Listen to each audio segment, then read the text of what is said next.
सर्वप्रथम सगळ्यांना महिला दिनाच्या खूप खूप शुभेच्छा। छान नटून आलेत सगळ्या, खूप छान दिसतायत। व्याख्यानाला सुरुवात करताना महिला सक्षमीकरण आणि बालसंस्कार हे दोन्ही विषय आपण ज्या व्यक्तीकडून ज्या स्त्रीकडून शिकू शकतो ती स्त्री म्हणजे राजमाता राष्ट्रमाता जिजाऊ साहेब, ज्यांनी छत्रपती शिवरायांना घडवलं। अनेक माणसं वाघासारखं बोलतात, अनेक माणसं वाघासारखं राहतात, पण या महाराष्ट्रातील शेतकऱ्यांना वाघ बनवण्याचं काम फक्त छत्रपती शिवरायांचे विचार करतात। ज्यांच्या भक्तीला जोड नाही, शौर्याला तोड नाही, जो अथांग आहे सागरा समान, ज्यांचे छत्र म्हणजे आभाळाचा सन्मान, जो त्या सूर्याची शान, मराठी मनाचा धगधगता स्वाभिमान, काळीज आहे सह्याद्री ज्याला शंभूंचा अभिमान। महाराष्ट्राच्या देवारात ज्यांचं पहिलं स्थान आहे, ज्यांच्या वेळ मराठ्यांचा भगवा आसमंत आहे, तो धावंत आहे, दयाचा वसंत आहे, असे हिंदवी स्वराज्याचे संस्थापक छत्रपती शिवाजी महाराज यांना मानाचा मुजरा। आज 450 वर्षानंतर सुद्धा आपण छत्रपती शिवाजी महाराजांना आदर्श मानतो, कारण तसे आदर्श राजा ते होते। पण हा राजा कोणी घडवला? स्वराज्याची गाथा लिहिण्यासाठी शिवरायांना प्रेरित करणारा आदर्श संस्कारांची शिदोरी वंदनीय जिजामाऊली यांच्या चरणी प्रथमतः नतमस्तक। तू तलवारीची धार, तू अन्यायावर वार, तू तलवारीची धार, तू अन्यायावर वार, शतकांच्या लाचारीवर तू वज्राचा प्रहार, तू वज्राचा प्रहार। ज्यांनी फक्त स्वप्न पाहिली नाही तर ती पूर्ण देखील केली। शहाजी राजांच्या स्वप्नातलं, त्यांच्या संकल्पनेतलं स्वराज्य ज्यांनी खऱ्या अर्थानं निर्माण केलं, आपल्या पतीच्या गैरहजेरीतील या महाराष्ट्राच्या मातीला, ज्या मातेने 2-2 छत्रपती बहाल केले, ज्यांनी शिवशंभूंना अर्जुनाची एकाग्रता, एकलव्याची गुरुभक्ती, श्रावणबाळाची मातृभक्ती इत्यादी सर्वगुण संपन्न बाळगड उपजले, अशा राजमाता राष्ट्रमाता जिजाऊ साहेबांना प्रथमतः मानाचा मुजरा। मातृत्वाच्या गौरवाचा मानदंड स्थापन करणाऱ्या राजमाता राष्ट्रमाता जिजाऊ साहेब, तुमच्या आमच्या अंधारल्या घरामध्ये ज्ञानाचा प्रकाश निर्माण करणाऱ्या सावित्रीबाई फुले, पहिल्या संस्थापिका तानुबाई बिर्जे, पहिल्या शिक्षिका सावित्रीबाई फुले, असा प्रवास करत करत महाराणी लक्ष्मीबाई आणि असा प्रवास करत करत तुम्ही इथे बसलेल्या सगळ्या स्त्रिया तुमच्या सर्वांच्या स्त्री शक्तीला प्रथमतः नतमस्तक होते। आई सरस्वतीच्या चरणी नतमस्तक होते। हे बघा, सुरुवात करण्याआधीच सांगते, तुम्हाला हसवण्याची आणि रडवण्याची दोन्ही जबाबदारी माझी। फक्त आता व्याख्यानाला सुरुवात झाली, त्यामुळे सुरुवातीला तुम्ही आनंदात राहा, पुढे तुम्हाला हसवण्याची रडवण्याची जबाबदारी माझी। दाखवून द्या तुम्ही स्त्रिया आहात। टाळ्या वाजवायच्यात ना तर मनापासून वाजवा, उगाच टिकल्या वाजवल्यासारख्या टाळ्या वाजवू नका। एका आजीने आपल्या नातीला फार सुंदर प्रश्न विचारला। लहानशी नात होती, तिने विचारलं, आजी स्त्री म्हणजे काय? आणि त्या आजीने उत्तर द्यावं, बाळा स्त्री सुद्धा एक मनुष्य असते, तिला पण तिचे आयुष्य असते। बाळा स्त्री सुद्धा एक मनुष्य असते, तिला पण तिचे आयुष्य असते। दिवसली तर नागिण असते, तेवढाली तर वाघीण असते, तानाव्याची नीज असते, तिच्याच गर्भात भविष्याचे बीज असते। बाळा स्त्री म्हणजे एक शक्ती असते, स्त्री म्हणजे एक शक्ती असते। अशीच स्त्री शक्ती 450 वर्षांपूर्वी जागृत झाली होती। असं म्हणतात, हे स्वराज्य व्हावं ही स्त्रीची इच्छा, ही स्त्रीची इच्छा छत्रपती शिवाजी महाराजांनी निर्माण केली। पण ती का केली? त्यांच्या आईचा आदर्श होता, त्यांच्या आईचे संस्कार होते। आज आमची मुलं मोठ्या मोठ्या शाळेत जातात, महाविद्यालयात जातात, पण 450 वर्षांपूर्वी छत्रपती शिवाजी महाराजांना शिकायला कुठलंही विद्यापीठ नव्हतं, कुठलंही कॉलेज नव्हतं। ते फक्त जिजाऊ नावाच्या चालत्या बोलत्या विद्यापीठात शिकले होते। आणि जिजाऊ नावाचं विद्यापीठ काय शिकवतं? तर जो मासा पाण्याच्या प्रवाहाच्या दिशेने खाली जातो तो मासा सर्वसामान्य असतो, पण जो मासा पाण्याच्या विरुद्ध दिशेने वर येतो ना तो मासा सर्वश्रेष्ठ असतो। हेच 450 वर्षांपूर्वी छत्रपती शिवाजी महाराजांनी केलं। आदिलशाही, मुघलशाही, निजामशाही या सर्व शाह्यांच्या प्रवाहाविरुद्ध जाऊन हे हिंदवी स्वराज्य निर्माण केलं। पण ते कसं? ते म्हणतात ना, जदा जदा ही धर्मस्या ग्लानिर्भवति भारत। जेव्हा जेव्हा या समाजावरती, जेव्हा जेव्हा या माणुसकीच्या धर्मावरती ग्लानी येते, तेव्हा पुन्हा देवदूत म्हणून जन्म हा घ्यावाच लागतो आणि शहाजीराजांचा जन्म झाला. वर्ष झाली, 4 वर्ष झाली. इकडे लक्ष्मणराव जाधव, माळसाबाई उर्फ गिरजाबाई यांच्या पोटी एक कन्यारत्न जन्माला आलं. कन्यारत्न जन्माला आलं म्हणून लक्ष्मणराव जाधवला फार आनंद झाला. त्यांनी हत्तीवरून साखर वाटली आणि मुलीचं नाव ठेवलं जिजा. आणि इथून सुरू झाला स्वराज्याचा खरा पाय. मुलीचं नाव ठेवलं जिजा. 450 वर्षांपूर्वी हत्तीवरून साखर वाटली होती. का तर मला मुलगी झाली आणि आज त्याच महाराष्ट्राच्या मातीत 3 वर्षांच्या लेकीवर बलात्कार होतो. ही महाराष्ट्राच्या मातीची खरी शोकांतिका. मुलगी झाली. दोघेही 10-12 वर्षांचे होते. शहाजीराजे 10-12 वर्षांचे असताना त्यांचे वडील वारले. आता सगळी जबाबदारी शहाजीराजांच्या शिरावर आली. जबाबदारी पेलण्याचं सामर्थ्य जिजाऊंचे वडील लक्ष्मणराव जाधवांनी बघितलं आणि लक्ष्मणराव जाधवांनी ठरवलं की आपल्या लेकीचा विवाह याच लेकरवर लावायचा. आणि डिसेंबर 1605 मध्ये जिजाऊंचा शहाजीराजांशी विवाह झाला. आता इथून पुढे सुरू होतं तर खऱ्या अर्थाने एक स्त्री किती खंबीर असावी, एक स्त्रीने किती धीट असावं हा इतिहास. जिजाऊंचं लग्न झालं, पहिलं मूल झालं. जिजाऊंसमोर प्रश्न उभा पहिला मुलगा आहे, काय नाव ठेवायचं बरं? एक दिवस शहाजीराजे मोहीमेवर आले व राजमाता जिजाऊंना म्हणाले, जिजाऊ बाळराजांचं नाव काय ठेवलं बरं? तेव्हा जिजाऊ म्हणाले, राज तुम्ही इथे नव्हता तर आम्ही काहीच नाव ठेवलं नाही, पण काय बरं नाव ठेवू? आणि जिजाऊ अचानक रडायला लागल्या. शहाजीराजे सांगतात, काय झालं? जिजाऊ सांगतात, राज मला माझ्या भाऊजींची खूप आठवण येते. राज मला माझ्या भाऊजींची खूप आठवण येते. आता भाऊजी म्हणजे जे खंडाळांच्या हत्तीवर जाधवांचं आणि भोसल्यांचं वैर निर्माण झालं होतं ना, त्यात लक्ष्मणराव जाधवांचा दत्ताजी नावाचा मुलगा मारला गेला होता व शहाजीराजांचा संभाजी नावाचा चुलत भाऊ मारला गेला होता. आता शहाजीराजांचा चुलत भाऊ म्हणजे जिजाऊंचा दीर. जिजाऊ सांगतात, राजा मला माझ्या भाऊजींची खूप आठवण येते. आणि जिजाऊंच्या दिराच्या आठवणीत जिजाऊंच्या पहिल्या मुलाचं नाव ठेवलं संभाजी. वर्ष झाली, 4 वर्ष झाली, 6 वर्ष झाली. आता मात्र जिजाऊ 6व्या अपत्याला जन्म देणार. सगळीकडे अंधकार माजला होता, हाहाकार माजला होता आणि जिजाऊंचे वडील स्वतःचे वडील आपल्या लेकीला कैद करायला आले. यापेक्षा दुसरी दुर्दैवाची गोष्ट नाही. आपल्याच लेकीला आपल्याच बापानं आपल्या लेकीला कैद करावं का हा प्रश्न शहाजीराजांना पडलाय. पण ते करू तरी काय? आता विचार पडला, जिजाऊंना न्यायचं कुठं? त्या लक्षात आलं, सह्याद्रीच्या दऱ्या खोऱ्यात वसलेला, निसर्गाच्या कुशीत वसलेला, निसर्ग देवतेने बहाल केलेला निसर्ग सौंदर्य दऱ्या खोऱ्याचा रस्ता हाच तो शहापूरच्या माहुलीचा किल्ला. आणि जिजाऊंना माहुलीच्या किल्ल्यावर नेण्यात आलं. जिजाऊंना 5वा महिना सुरू झाला होता. आजूबाजूच्या महिला यायच्या, विचारायच्या, महासाहेब तुम्हाला काय खाऊ वाटतंय? महासाहेब तुम्हाला काय खाऊ वाटतंय? जिजाऊ काहीच बोलायचं नाही. एक दिवस शहाजीराजे मोहिमेवरून आले व घोड्यावर बसूनच राष्ट्रमाता जिजाऊ महासाहेबांना म्हणाले, जिजाऊ तुम्हाला कसले डोळे लागले? आम्हालाही सांगा, आम्हालाही कळू द्या. तेव्हा राजमाता जिजाऊ डोक्यावर आदमीने पदर घेऊन उभ्या झाल्या. शहाजीराजांसमोर गेल्या व शहाजीराजांना म्हणाल्या, राजे तुमच्या डोक्यावरची पगडी आम्हाला द्या, तुमच्या हातातील स्वाभिमानाची तलवार द्या, तुमच्या कमरेचा पट्टा द्या आणि घोड्यावरून खाली उतरा.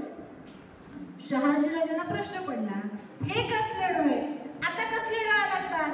एक युजली महिलांना हे खाण्याचे, ते खाण्याचे, जे काही असेल खाण्याचे डोळे लागतात. पण राजमाता जिजाऊंना कसले डोळे लागले होते? राजमाता जिजाऊंनी सांगितलं, राजे तुम्ही उतरा. शहाजीराजे घोड्यावरून उतरले. शहाजीराजांनी डोक्यावरची पगडी दिली, जिजाऊंनी ती डोक्यावर ठेवली. कमरेचा पट्टा दिला, कमरेला बांधला.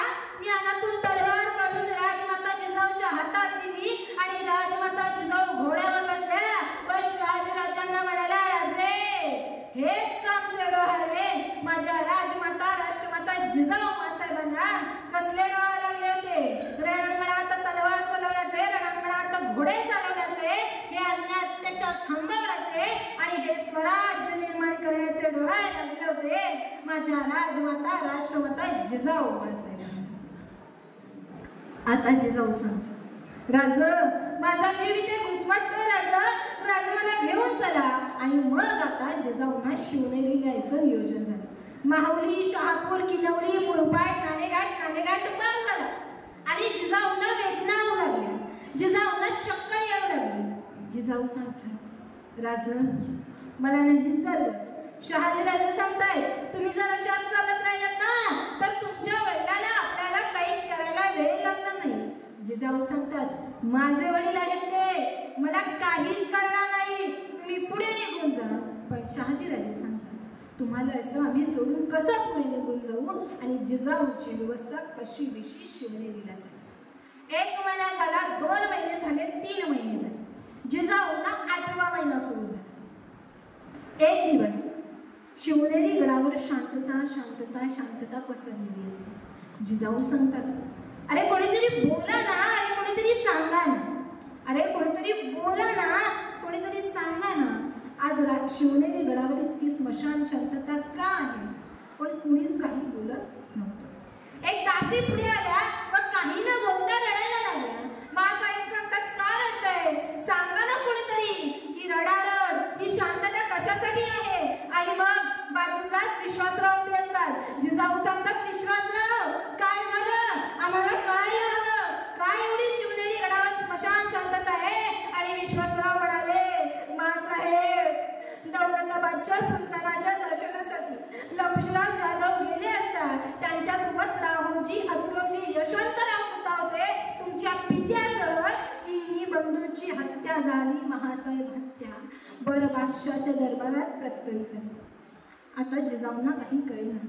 ज्यांनी मला जन्म दिला ते बाप आज माझे निघून गेले. ज्यांच्या बरोबर मी लहानाची मोठी झाले ते बंधू आज माझे निघून गेले. आता कसं होणार. जिजाऊ कोपऱ्याला जाऊन रडायच्या. दासी त्यांना समजावायच्या मासाहेब तुम्ही 8 महिन्याच्या गर्भवती आहात. तुमच्या परिस्थितीचा परिणाम गर्भावर होईल. आणि मग जिजाऊंनी ठरवलं की मी 8 महिन्याची गर्भवती आहे. मला हे हिंदवी स्वराज्य घडवायचं आहे. आणि जिजाऊंनी रडणं थांबवलं. 9वा महिना सुरू झाला. अखेर तो सोनियाचा दिवस आला. जिजाऊंना वेदना होऊ लागल्या. दासी त्यांना दारुल महालात घेऊन गेल्या. सकाळ झाली होती. सकाळची वेळ होती. नेलं दारुल महालात. किल्लेदार होते विजयराज आणि विश्वासराव. भोसल्यांच्या नात्यातलेच होते. आता सकाळ झाली. दुपार व्हायला लागली. विजयराजाने चिंता वाटू लागली. ते दारुल महालाच्या दरवाजाजवळ गेले. दासी बाहेर आली. विजयराज म्हणाले काय झालं. दासी म्हणाले अजून काहीच नाही. पुन्हा थोड्या वेळाने विजयराज गेले. दासी बाहेर आल्या. विजयराज म्हणाले काय झालं. दासी म्हणाले अजून काहीच नाही. आता मात्र विजयराजाला चिंता वाटू लागली. स्वराज्याच्या मालकीला काय झालं. तर मी शहाजीराजाला काय सांगू. आणि पुन्हा एकदा विजयराज गेले. दासी बाहेर आल्या. आनंदाने सांगू लागल्या मुलगा झाला मुलगा मुलगा झाला मुलगा मुलगा झाला मुलगा. अरे 5 गुलामी सत्ता त्या महाराष्ट्राच्या बरोबर थया नाचत होत्या. मंदिरे लुटली जात होती. वासुदेवांची भूपाली आणि संतांची कवने या महाराष्ट्रात घुमतच नव्हती. अशा वेळी 19 फेब्रुवारी 1630 फाल्गुन वैद्य तृतीया वागते नडला त्याला फाडला. असे हिंदवी स्वराज्याचे संस्थापक छत्रपती शिवाजी महाराजांचा जन्म झाला. पण यापुढे राजमाता जिजाऊंनी नक्की कसे संस्कार केले हे आपल्याला म्हणजे आपण म्हणलो ना की महिला सक्षमीकरण आणि बाल संस्कार. आता बालसंस्कार म्हणजे नक्की काय ते यापुढे. गुलामीच्या कालोखात तेजस्वी सौदामिनी कडाळी. गुलामीच्या कालोखात तेजस्वी सौदामिनी कडाळी आई जिजाऊ स्वरूप घेऊन या भूतलावर उतरली. तिच्या उदरी शिवराय नामक झंझावात जन्मले. छत्रपती बनली स्वराज्याचे तारणहार झाले. छत्रपती बनली स्वराज्याचे तारणहार झाले. राजमाता जिजाऊ कुठल्या देवीचा अवतार नव्हत्या किंवा कुठल्या चमत्कार करणाऱ्या स्त्री नव्हत्या. पण फक्त राजमाता जिजाऊंच्या संस्कारातच छत्रपती शिवाजी महाराज घडले. संस्कारिले जीवन ज्योती घडविले शिवछत्रपती. अन्यायाच्या जुलमात बुडाले सह्याद्रीचे कडे, दर तांदळाची रास पूर्वी यमुनाचे घोडे. रयतेवर माजला अन्याय, माझ्या आया बहिणींची इज्जत टाकली वेशीवरती. चला उठा राजे, चला उठा राजे, घ्या तलवार हाती, व्हाया जनतेचे वाई, व्हाया स्वराज्याचे छत्रपती. हे संस्कार राजमाता जिजाऊंनी महाराजांवर. शिवाजी राजे लहान असताना खेळ खेळायचे. खेळही असा तसा नाही, खेळ खेळायचा तोही स्वराज्याचा. आता तो कसा, तर कोणीतरी दगडाचं सिंहासन बनवायचं, कोणी शेतकरी बनायचं, कोणी शिपाई बनायचं. आणि शिवाजी राजे मात्र त्या खेळातील सिंहासनावर राजे म्हणून बसायचे. आणि मग त्या खेळातील शेतकरी येऊन सांगायचा, राजा राजा त्या सावकाराला माझी जमीन लुबाडली, राजा राजा त्या सावकाराला माझी जमीन लुबाडली, राजा राजा मला न्याय करायचं, राजा मला न्याय द्या. न्याय करायचे ते बाळ शुभा आणि पाहायच्या त्या राजमाता जिजाऊ आणि सांगायच्या, अरे पोरा तुला व्हायचंय ते हे संस्कार राजमाता जिजाऊंनी महाराजांवर दिले. आई कशी असावी याचं कीर्तिवंत, मूर्तिवंत आणि ज्वलंत उदाहरण म्हणजे राजमाता जिजाऊ महाराज. आता ते कसं, शिवाजी राजे 7-8 वर्षांचे होते. घोड्यावरून स्वार शिकवले जात होते. एक दिवस शिवाजी राजे घोड्यावर बसले व आकाशातून लखवीत पडावी इतक्या वायू वेगाने घोडा धावत होता. मागे मावळ्यांचे घोडे, पुढे शिवबाचा घोडा, मागे मावळ्यांचे घोडे, पुढे शिवबाचा घोडा टाप टाप पळत होता, टाप टाप पळत होता. अशा वेळी रस्त्यामध्ये भला मोठा दगड आडवा, घोड्याचा खूर खाली निसटला, घोडा खाली पडला आणि शिवाजी राजे खाली पडले. मावळे त्यांना उचलण्यासाठी धावत गेले. तेवढ्यात राजमाता जिजाऊ म्हणाल्या, थांबा बाळराजांना कुणी उचलायचं नाही. मावळे जागेवरती धावले. शेवटी शिवाजी राजे गडबडत उभे राहिले व जिजाऊ मासाहेबांसमोर गेले व जिजाऊ मासाहेबांना म्हणाले, मासाहेब आम्हाला याचं दुःख नाही की आम्ही खाली पडलो.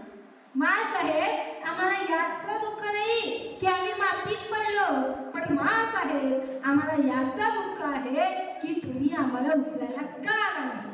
तेव्हा राजमाता जिजाऊने उत्तर दिलं, बाळराजे आयुष्यात एक गोष्ट नेहमी लक्षात ठेवा, जो माणूस पडल्यानंतर त्याला उठण्यासाठी कुणाच्या तरी आधाराची गरज असते ना, तो माणूस आयुष्यात कधीच उभा राहू शकत नाही.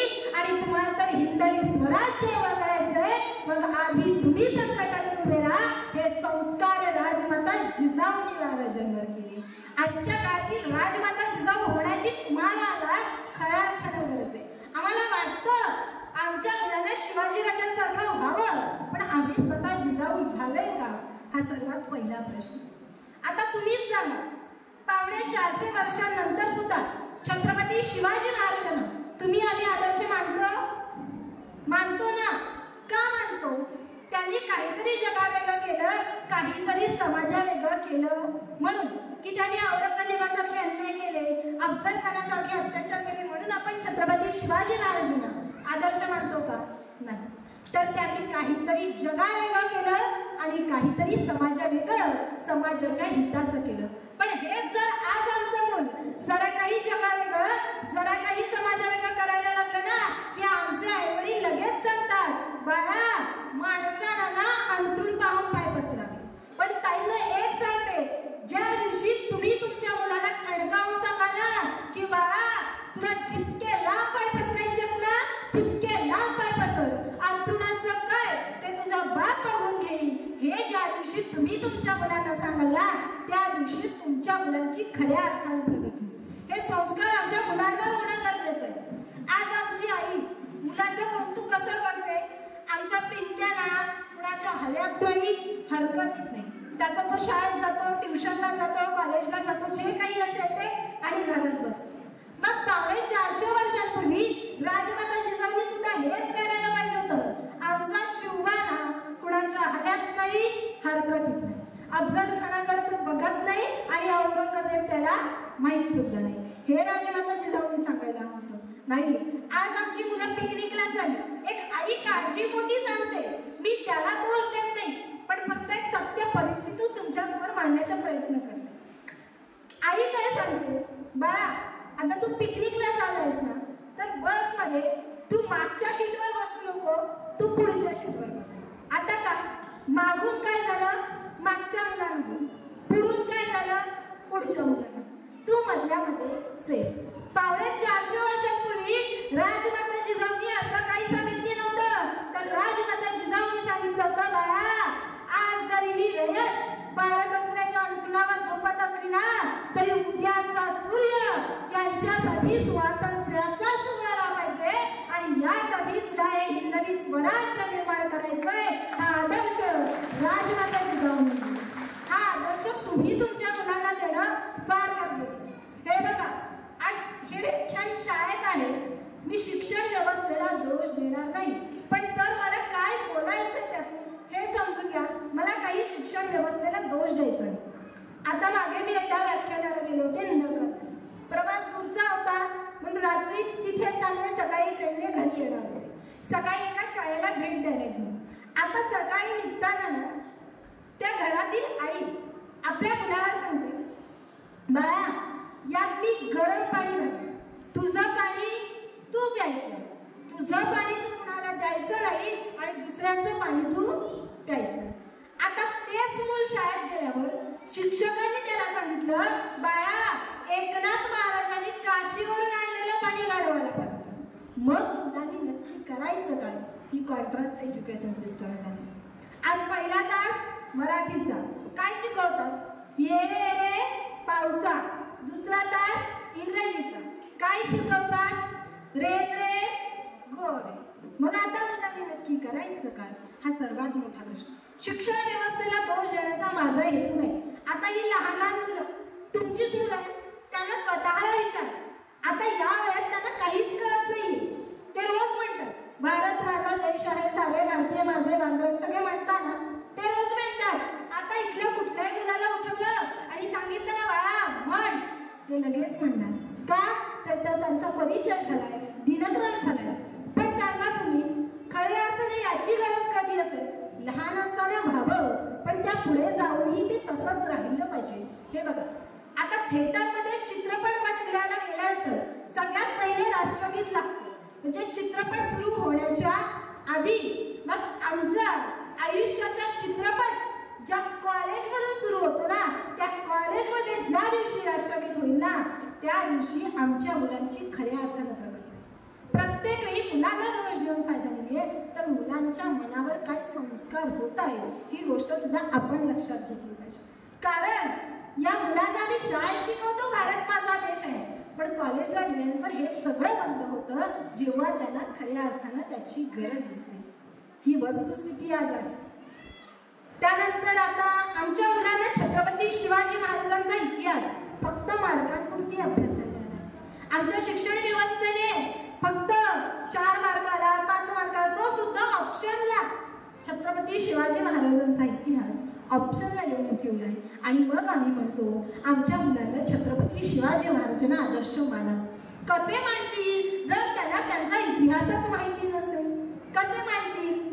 जर त्यांना इतिहास माहिती झाला तर ते छत्रपती शिवाजी महाराजांना असेल, छत्रपती संभाजी महाराजांना असेल आदर्श मानतील. छत्रपती शिवाजी महाराज थोडे थोडके का होईना माहिती आहे, पण छत्रपती संभाजी महाराज मात्र आमच्या महाराष्ट्राच्या मातीतल्या मुलांना माहिती नाही. ही सर्वात मोठी शोकांतिका आहे. हा इतिहास आम्ही सांगितला पाहिजे, आमच्या धर्माचं शिक्षण आम्ही दिलं पाहिजे. हे बघा, मी विशिष्ट धर्माबद्दल बोलत नाही, लक्षात घ्या. दुसऱ्याचा धर्म किती वाईट आहे हा सांगण्याचा अधिकार आम्हाला नाही, पण आपला धर्म किती चांगला आहे हे सांगण्याचा आहे की नाही? मी तुम्ही ह्याच रे, तुम्ही जेही असाल, फक्त आमच्या मुलांना शिक्षण द्यायला शिका, त्यांच्यावर संस्कार करायला शिका, ही फार महत्वाची गोष्ट आहे. त्यानंतर करतील आता 450 वर्षांपूर्वी जेव्हा पुरंदरचा तह झाला होता ना, तहात महाराजांना 23 किल्ले आणि 4 लाख होणांचा प्रदेश त्या औरंगजेबाला द्यावा लागला. आता सगळा प्रदेश देऊन किंवा किल्ले देऊन सगळं संपलं नव्हतं, तर औरंगजेबाला भेटायला जायला लागणार. आता जाताना शिवाजीराजे एकटे गेले नाही, तर एवढ्या वर्षा 9 वर्षांचे 100 जनही घेऊन गेले. रस्त्यात आहेत पोहोचले औरंगजेबाकडे. 9 वर्षांचे शंभूराजे. आता त्या शंभूराजांचं राजविल्लय रूप पाहून औरंगजेब फार खुश झाला आणि त्या औरंगजेबाने छत्रपती संभाजी महाराजांना एक हत्ती बक्षीस दिला. आता 9 वर्षाचं मूल जर तुम्हाला दिसलं किंवा मला सुद्धा दिसलं तर आपल्याला वाटतं त्याची थोडीशी मस्करी करावी. तसंच त्या औरंगजेबाला वाटलं आणि बाजूलाच दिलेर खान होता, त्याला वाटलं की हे शंभूराजे 9 वर्षाचे तर आहेत, त्यांची थोडीशी मस्करी करावी. म्हणून मस्करीतच त्या दिलेर खानाला शंभूराजाने विचारलं, शंभूराजे आप इतने छोटे और ये हाथी इतना बड़ा. औरंगजेबाने हत्ती बक्षीस दिला. शंभूराजे आप इतने छोटे और ये हाथी इतना बड़ा, इसे आप महाराष्ट्र में कैसे लेकर जाओगे. तसा 9 वर्षांचा शुभांचा छावा कडाला. दिलेर खान, ये तो जानवर है, बैठ कर जाएंगे नहीं है तो खींच कर ले जाएंगे. काय उत्तर दिलं दिलेर खान, ये तो जानवर है, बैठ कर जाएंगे नहीं है तो खींच कर ले जाएंगे. लेकिन हमारे आबा साहब ने जो आपको 23 किले दिए ना, वो अभी तक महाराष्ट्र में है, उससे आप आगरा कैसे लेकर आओगे. हे एवढे शंभूराजे. आता थोड्या दिवसात पुन्हा औरंगजेबाने प्रश्न विचारला, शंभूराजे आपण उत्तम कुस्ती खेळता, उत्तम मल्लविद्या जाणता असं आम्ही ऐकून आहे, मग तुम्ही आमच्या दरबारातील एखाद्या मुलाशी कुस्ती खेळा का. तसा 9 वर्षाचा शिवांचा छाव मिळाला. औरंगजेब, आम्ही फक्त आमच्या लायकीच्याच मल्लाची कुस्ती खेळतो आणि तुझ्या दरबारात आमच्या लायकीचा एकही मल्ल नाही. हे महाराष्ट्राचं पाणी होतं आणि महाराष्ट्राचा स्वाभिमान वयाच्या 9व्या वर्षी औरंगजेबाने दाखवून दिला. का दिला हा सर्वात मोठा प्रश्न. हे मी सांगितलं का दिला, कारण त्यांना माहिती होतं आमच्या वडिलांनी कधी अपमान सहन केला नाही, आम्ही सुद्धा करणार नाही. आमच्या आई अन्यायाविरुद्ध लढल्या, आम्ही सुद्धा लढू. हे संस्कार त्यांच्यावर झाले. आज आम्हाला वाटतं आमच्या मुलांना शिवबा हवं, शिवरायांचा मावळा हवं, पण खरं सांगा इथे बसलेल्या किती आई अशा आहेत की त्यांनी आपल्या मुलाच्या पहिल्या वाढदिवसाला त्याला एखादं पुस्तक भेट दिलं नाही. भले त्याला तेव्हा वाचता येत नाही, पण तुम्ही सांगितलंय बाळा, आज मी जी काही स्वाभिमानाने जगते, जी काही जगते, जी काही सक्षम होऊ शकले ना, ते या शिवाजी राजांमुळे, या संभाजी राजांमुळे. अशा किती मुलांना सांगितलं नाही सांगितलं. मुलांना आई वडिलांचं अनुकरण करतात. हे बघा, सकाळी 7 वाजता मुलगा कॉलेजला निघाल की वडील काय सांगतात, बाळा माणसानं व्यसन करायचं नाही. संध्याकाळी 7 वाजता तेच मूल घरात आले, वडील सांगतात, बाळा जा जरा हे सिगारेट पेटवून आण, आणि ते मूल पेटवून आण. मग सांगा मुलांच्या मनावर कुठले संस्कार होते. फार महत्वाची गोष्ट आहे. मला एवढंच सांगायचंय, मुलांना दोष देऊन फायदा नाही आणि प्रत्येक गोष्टीत त्यांना संस्कार करताना फोर्स करून सुद्धा फायदा नाहीये. कारण सांगू, प्रत्येक हाताची पाची बोटं सारखी आहे नाही.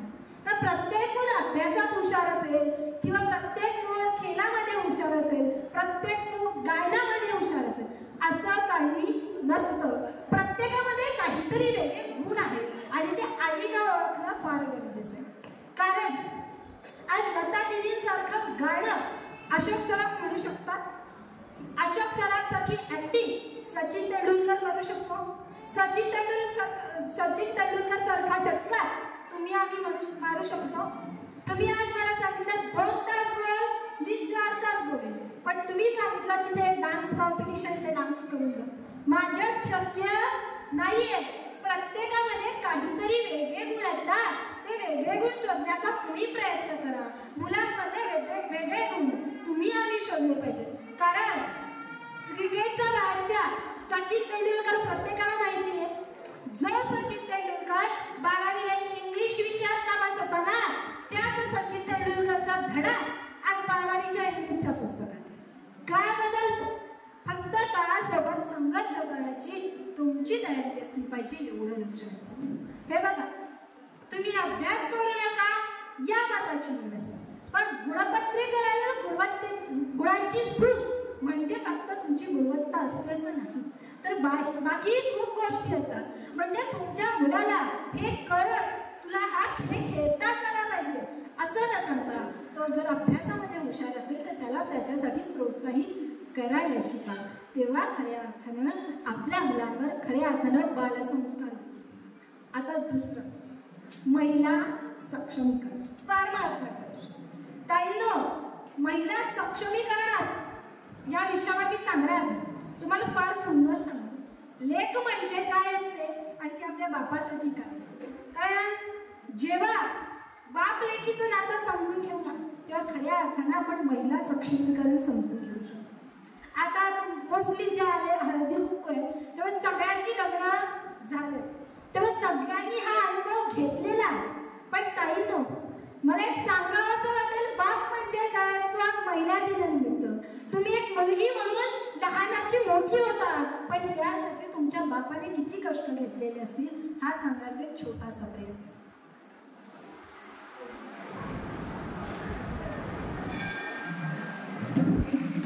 बापाचं आपल्या मुलावर जेवढं प्रेम असतं त्याच्यापेक्षा थोडं का जास्त होईना मुलीवर असतं.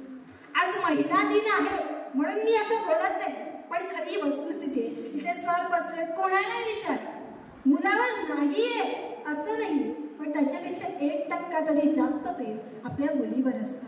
त्याला माहिती असतं 4 दिवस चिमणीसारखी थुई राहते आणि तिच्या नवऱ्याच्या घरी 1 दिवस निघून जाईल.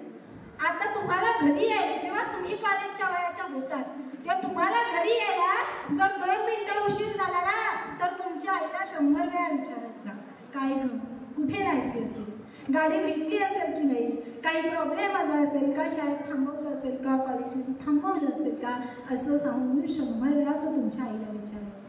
तो तुमचा बाप विचारायचा ना का माझी लेक कधी येईल ही काळजी करायचा. बाप म्हणजे काय असतो सांगू का ताई? आम्हाला बाप आई काय, पण बाप काय कसं. आई मला भूक लागली, आई मला भूक लागली असं सांगितल्यावर जेवण बनवून देणारी आई तुमच्या आमच्या लक्षात राहिली, पण ते जेवण ते धान्य ज्या बापानं घरात आणले तो बाप किती मुलांच्या लक्षात राहील.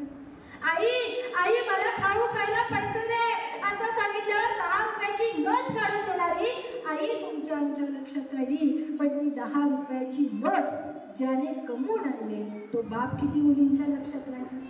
आई मला नोकरी लागली म्हणून गावभर पेढे वाटणारी आई तुमच्या आमच्या लक्षात राहिली, पण ती नोकरी तुम्हाला लागावी ना म्हणून त्या साहेबांच्या पाया पडणारा बाप किती मुलांच्या लक्षात राहिला.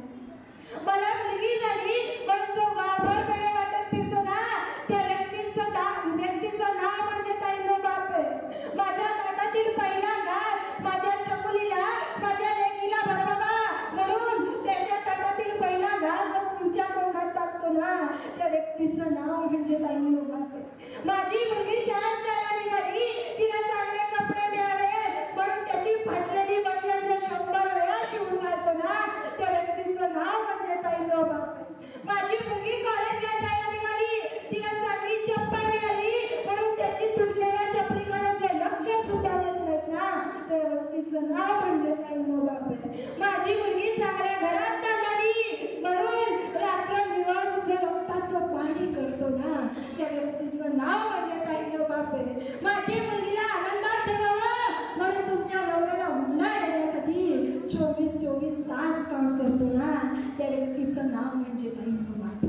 वडिलांना आम्ही रडताना पाहिलंय, पण आईला मी रडताना पाहिलंय, पण वडिलांना पाहिलेलं नसतं. सगळ्यांच्या घरातली परिस्थिती सारखी आहे म्हणून सांगते, बाप कधी रडतो.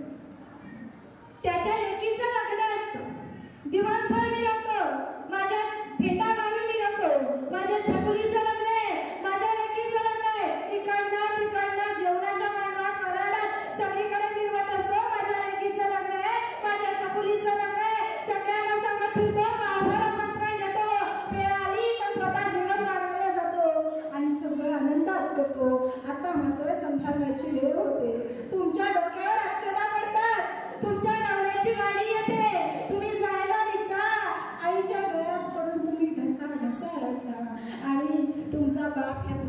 हळूच तुमचा हात तुमच्या नवऱ्याच्या हातात येतो आणि सांगतो जावई बापू. लहानपणापासून त्या हाताच्या फुलाप्रमाणे जपलं मी माझ्या. कालपर्यंत भातुकलीचा संसार करणारी माझी रे आज खऱ्या आयुष्यातील संसार करायला निघाली आहे. कालपर्यंत माझ्याकडे हट्ट करणारी रे आज तिचा संसार करायला निघाली आहे. तिला जपा.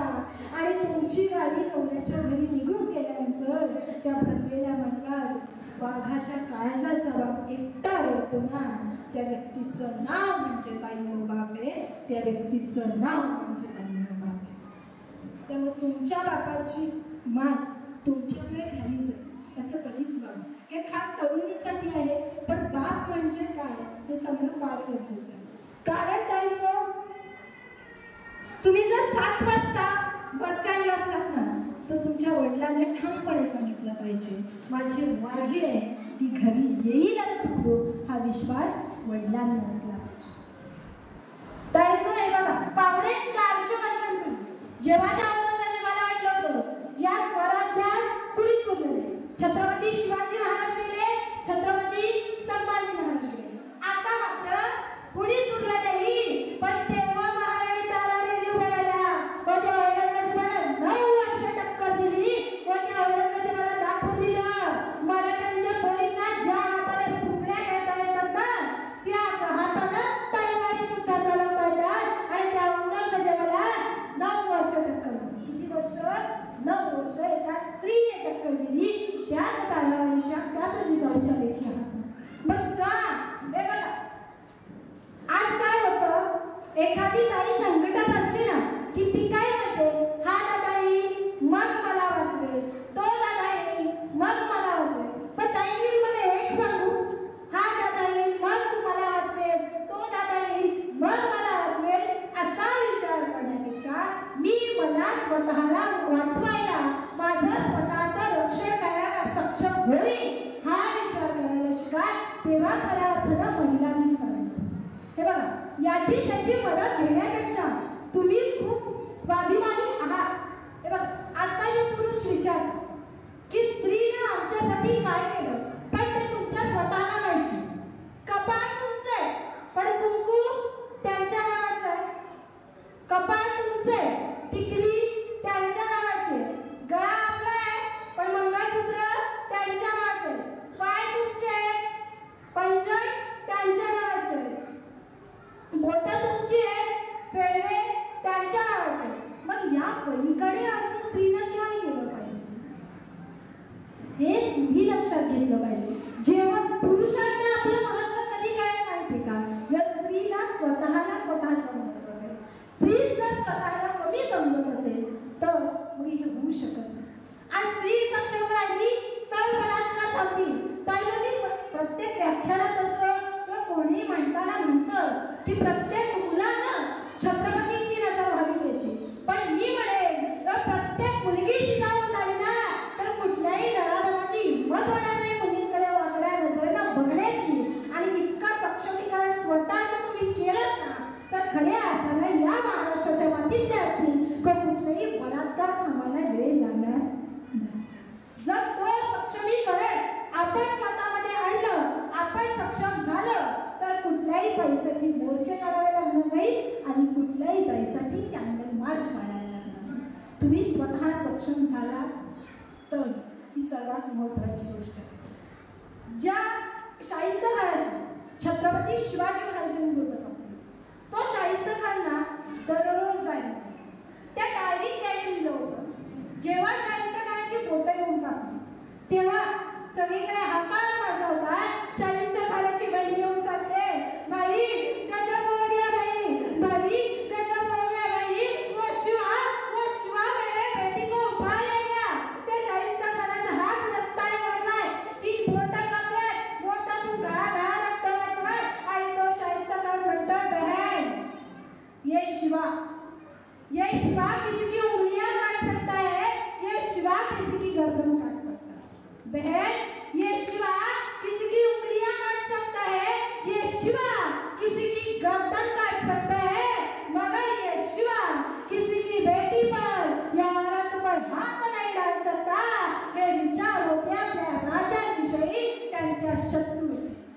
हे विचार होते आणि हे संस्कार छत्रपती शिवाजी महाराजांमध्ये होते, कारण त्या राजमाता जिजाऊंनी त्यांना दिले.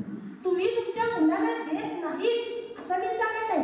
हा संस्कार तर प्रत्येक आईने देते की परस्त्रीकडे माते समान बघावं, पण प्रत्येक आई जिजाऊ होण्याचा प्रयत्न करत नाही ना, हीच सर्वात मोठी शोभा. आज आमची आई मुलाच्या हातात टीव्हीचा रिमोट देते आणि म्हणते आमच्या मुलानं शिवाजीराव झाला. कसे होते हे बघा.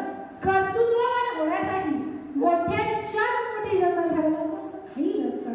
ही सगळ्यात सत्य परिस्थिती, खूप सत्य परिस्थिती आहे. आता छत्रपती शिवाजी महाराजांचे काही आजोबा छत्रपती होते, वडील छत्रपती होते का? नाही. त्यांनी तिथून सुरुवात केली. ही सुरुवात आमच्या मुलांना करण्यासाठी आम्ही प्रेरणा देणं फार गरजेचं आहे. बघा, आज मी इथपर्यंत आले. मला आज छत्रपती संभाजी महाराज सेवा समिती महाराष्ट्र राज्य युवा प्रवर्तक मला पदाचं सांगायचं नाही, तर त्यातून तुम्ही काय घ्यायचं हे तुम्हाला सांग. काही वर्षांपूर्वी असा एक दिवस होता, पावसाळ्याचे दिवस होते, जोरात वारा पाणी सुरू होतं, इतका की म्हणजे काही लोकांच्या घराचे पत्रे सुद्धा उडून गेले, इतका वारा पाणी होता. काही वर्षांपूर्वीची सत्य परिस्थिती सांगतो. आम्ही घरी येतो, मी, माझी आई आणि छोटी तिघी घरी होतो. भरपूर पाणी होतं आणि आमच्या घराचा ना दरवाजा तुटला, एवढं जोरात पाणी, दरवाजा तुटला. आता इतकी जोरात हवा होती ना की स्मशानभूमीचा एक पत्रा उडला आणि आमच्या घराजवळ येऊन पडला. मागे स्मशानभूमी, त्यामुळे येऊन पडला. तो स्मशानभूमीचा उडून आलेला पत्रा त्या रात्री माझ्या आईने आमच्या घराला लावला. स्मशानभूमीचा आपण घाबरतो प्रत्येक गोष्टीला, पण स्मशानभूमीचा उडून आलेला पत्रा माझ्या आईने माझ्या घराला लावला. तेव्हा एवढी वाईट परिस्थिती होती की त्यावेळी घराला दार लावण्याची परिस्थिती नव्हती. पण आज खऱ्या अर्थानं मला एक साधी सुधी देवयानी विलास घरत ते छत्रपती संभाजी महाराज सेवा समिती युवा प्रवर्तक शिवविख्याती कुमारी देवयानी प्रशांत विलास घरत ही जी निर्माण करून दिली ना, ती माझ्या आईने, ती एका स्त्रीने, ही ओळख तिने मला निर्माण केली. त्यावेळी आमची अशी परिस्थिती नव्हती की माझी आई मला एखादं खेळणं घेऊन देईल, पण माझ्या आईनं माझ्या हातात शिवचरित्र दिलं, म्हणून आज मी इथपर्यंत येऊ शकते, इथपर्यंत बोलू शकते. आणि मला आजची परिस्थिती त्या परिस्थितीत आणि या परिस्थितीत फार बदल आहे, कारण तेव्हापासून तिने संघर्ष केला, म्हणून आज मी इथपर्यंत येऊ शकले. हे मी महिला दिनाच्या दिवशी अभिमानाने सांगेन. कारण मी 2 वर्षांची होते आणि माझी छोटी बहीण श्रावणी, म्हणजे छोटी बहीण 5 महिन्याची मुदत होती तेव्हा माझी वडील वारले. तेव्हापासून माझ्या आईने जे कष्ट केले, 12-12 तास काम करून आज मला खऱ्या अर्थानं महाराष्ट्र राज्यात जी ओळख निर्माण करून दिली ना, ती एका स्त्रीने दिली. त्यामुळे प्रत्येक स्त्रीमध्ये ती ताकद आहे. मी फक्त माझ्या आईतच आहे असं म्हणणार, ती ताकद प्रत्येक स्त्रीमध्ये आहे. ती ताकद तुम्ही ओळखायला शिका, तुमच्या मुलांना त्या खऱ्या अर्थानं आधार व्हायला शिका. हे जर तुम्ही केलं ना, तर काही खऱ्या अर्थानं आजचा महिला दिन साजरा. मी असं म्हणणार नाही की तुम्ही जिजाऊ व्हा, ते माझ्याच मी आज व्याख्यान करते, महाराष्ट्रात जाते म्हणजे मी जिजाऊ होऊ शकते असं नाहीये. पण आपण जिजाऊंची लेख तर होऊ शकतो ना, स्वतःसाठी सक्षम तर होऊ शकतो ना. हे बघा, तलवारीपेक्षा तीक्ष्ण या नजरेची धार, लक्षात ठेवा. तलवारीपेक्षा तीक्ष्ण या नजरेची धार आहे महाराष्ट्राची वाघे तू, भवानीचा आहे भगव्याची रक्षिणी तू, भगव्याची रक्षिणी तू, महाराष्ट्राची तू लेख आहे. आणि तुम्ही समजू नको स्वतःला तू जिजाऊंची लेख आहे, तुम्ही समजू नको स्वतःला तू जिजाऊंची लेख. आज 450 वर्षानंतर तुम्ही आम्ही ओळखून सांगतो, राजा पुन्हा जन्माला या म्हणून सांगतो. माझ्या आईने लिहिलेली एक छोटीशी कविता, राजा धन्य धन्य तुमची जिजाऊ माता पुत्र घडविला त्यांनी. राजा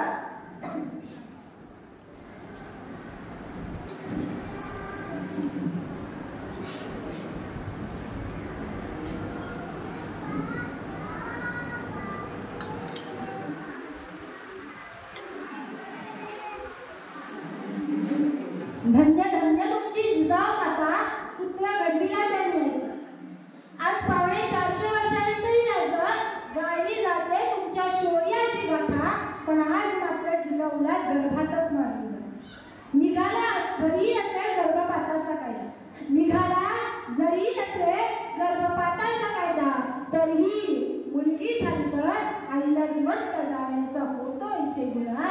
म्हणून वाटतं ना जर जन्म घ्यावा तरी पुन्हा एकदा, म्हणून वाटतं ना जर जन्म घ्यावा तरी पुन्हा एकदा. राज काय तर तुमच्या जिजाऊ माता नातू घडवीला त्यांनी, राज काय तर तुमच्या जिजाऊ माता नातू घडवीला त्यांनी यायचा. आज पावणे 400 वर्षांनी तरी यायचं या महाराष्ट्रात तुमच्या लेकराच्या डोकाईची सवय.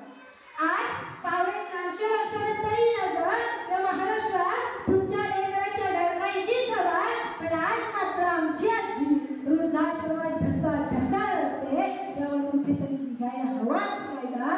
म्हणून वाटतं जर जन्म घ्यावा तुम्ही पुन्हा एकदा, म्हणून वाटतं जर जन्म घ्यावा तुम्ही पुन्हा एकदा. राजा पावणे 400 वर्षापूर्वी त्या सुभेदाराच्या सुनेला आई म्हणून तुम्ही तिला दिला 24 आनंद.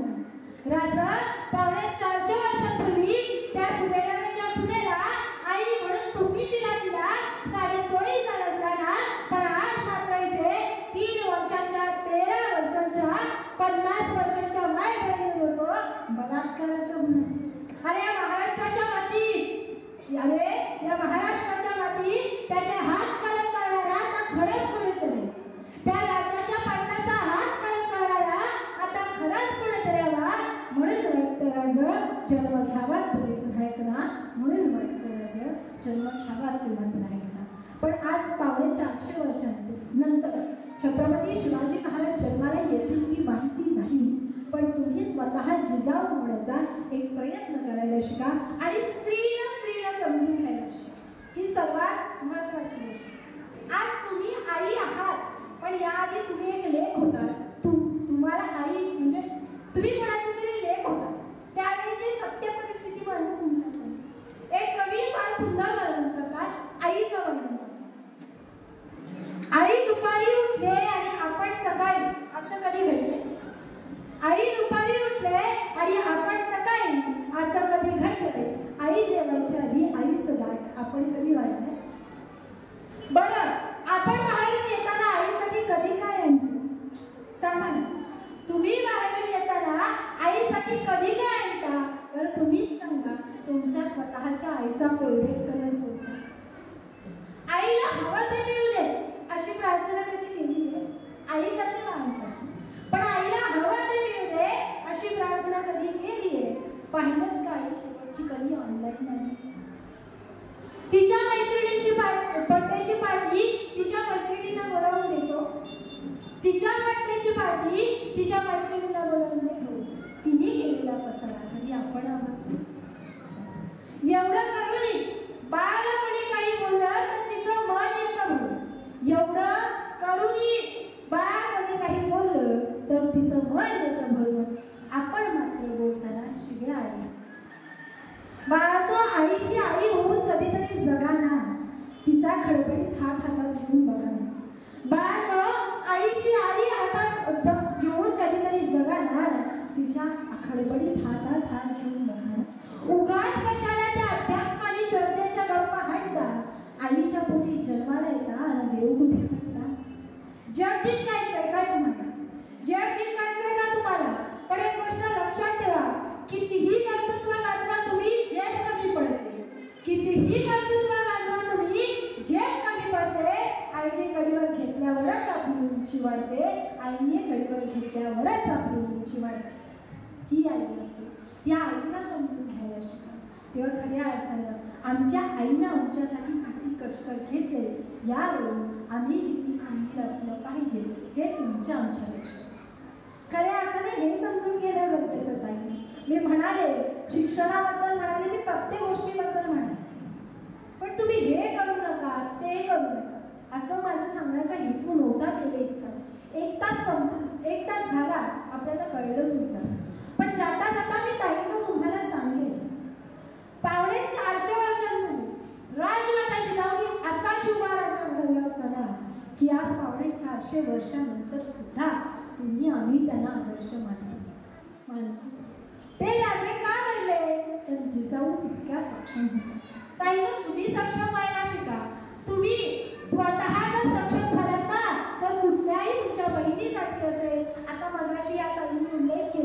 जे अँकरिंग करतो, बदलापूरची घटना असेल किंवा कुठलीही घटना असेल, डॉक्टरांची घटना असेल, मग त्या कुठल्याही ताईचे मोर्चे काढायला लागणार नाहीत आणि कॅन्डल मार्च काढायला लागणार नाही. जर तुम्ही सक्षम झालात ना, तर त्या नराधमांना वाटेल की आज तुम्ही सक्षम झाल्यात, आम्ही काहीही करू शकत नाही. हा विचार त्यांच्या मनात आहे. तुम्ही झाशीच्या राणीची लेक आहात, तारा राणीची लेक आहात, मग तसं वागायला शिका ताई हो. हे बघा, तुम्ही नटा थटा हौस मी सुद्धा करते, तुम्ही सुद्धा करता, पण त्याचप्रमाणे खंबीर व्हायला शिका. उद्या रात्री 1 वाजता जरी तुम्ही कुठे अडकलात ना, तरी तुम्ही ठामपणे आणि तिकडे छातीने म्हणायला पाहिजे, मी जिजाऊची लेक आहे. मला माहिती नाही आताच्या तरुणांची असेल, नराधमांची असेल, नजर छत्रपतींची होईल हे मी सांगू शकत नाही, पण आत्ताची लेक, आत्ताची स्त्री जर जिजाऊची लेक झाली ना, तर खऱ्या अर्थानं ताईनो महिला दिन साजरा होईल. एवढं जर तुम्ही आजच्या व्याख्यानाच्या माध्यमातून घेतलं तर खऱ्या अर्थाने आजचा महिला दिवस साजरा होईल. ताई बोलण्यासारखं खूप आहे, पण थांबावं तर प्रत्येकाला लागतं. एक तासभर मी तुम्हाला काही सांगितलं, एक तुमची लहान बहीण म्हणून सांगितलं.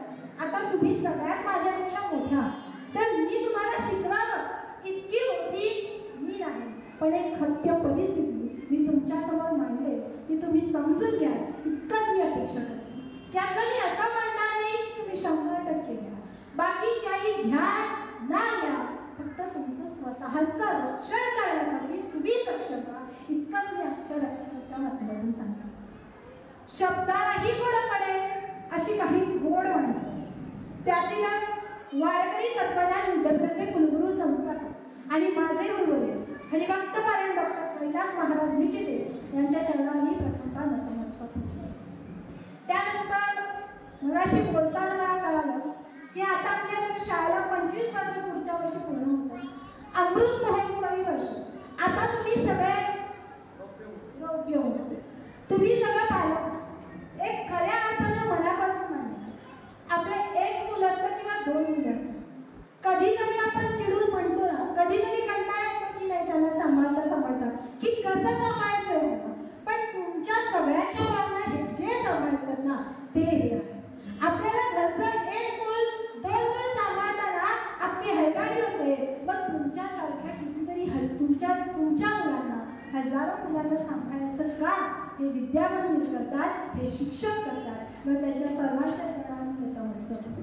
ही फार महत्वाची गोष्ट आहे, कारण आपल्या मुलांना आपल्याला सांभाळता होतो, एवढ्या मुलांना सांभाळणं आणि खायची गोष्ट. त्यामुळे तुमच्या शाळेचेही मी अभिनंदन करते की तुमच्या ह्या शाळेतून शिकून गेलेले अनेक विद्यार्थी, कोणी डॉक्टर, इंजिनियर, कलेक्टर झाले, खूप मोठे झाले. आणि महत्त्वाचं म्हणजे मुली, या शाळेतून शिकून गेलेल्या मुली खूप पुढे गेल्या. आज महिला दिनानिमित्त फार अभिमानाची गोष्ट आहे की ज्या शाळेत तुमची मुलं शिकतात त्या शाळेत इतकं सुंदर ज्ञान दिलं जातं, गाजलेलं इतकं शिकतात. खूप सुंदर आणि खूप अभिमान वाटतो मला शाळेचा की मी याआधी शाळेत भरपूर वेळा येऊन गेले आहे. शाळेची रचना असेल, शिक्षण व्यवस्था असेल, शिक्षक असतील, खरंच सगळं खूप सुंदर आहे. आणि त्यानंतर जिच्यामुळे आज मी येऊ शकते, बोलू शकते, ती माझी आई, तिचे आभार मानते.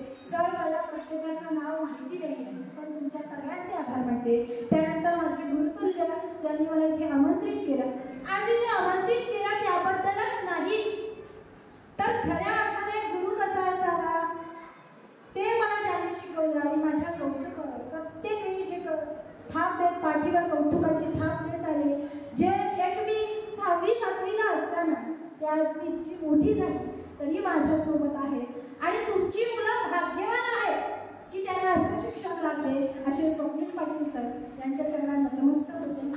एक कोणत्या विशिष्ट शिक्षकाचं मला नामोल्लेख नाही करायचं, पण मी आज ते मला गुरुतुल्य आहेत म्हणून बाकी सगळ्या शिक्षक, शिक्षकेतर, कर्मचारी या सर्वांचे मी आभार मानते. त्याच्यानंतर त्या फोटोग्राफर मॅडम, माईक सिस्टम सगळ्यांचे आभार मानते. आणि चुकून कुणाचे आभार मानायचे राहिले असतील त्यांचे आभार मानते. आज तुम्ही सगळ्यांनी मला ऐकून घेतलं त्या तुमचे आभार मानते. तर आत्ताच्या काळात कुणी कुणाला ऐकून घ्यायला तयार नसतं, पण तुम्ही गेले 1 तास मला ऐकून घेतलं, तुमचे आभार मानते. त्यानंतर तुमच्या संस्थेचे आभार मानते आणि आजच्या अध्यक्ष यांचे आभार मानते. तुमच्या शाळेचे सर्व पदाधिकारी, संस्थांचे गुरुवर्यांचे राहिले असते तर त्यांचे सुद्धा आभार मानते आणि झालेली सेवा माझे गुरुवर्य श्रीभक्त पायभक्त कैलास महाराज निश्चित यांच्या चरणी अर्पण करते. आणि बोलण्याच्या ओघात माझ्या तोंडून काही अपशब्द निघाले असतील तर ते माझे, आणि जे काही चांगले असेल ते माझे गुरुवर्य हरिभक्त पायभक्त कैलास महाराज निश्चित यांच्या चरणी अर्पण करते. धन्यवाद.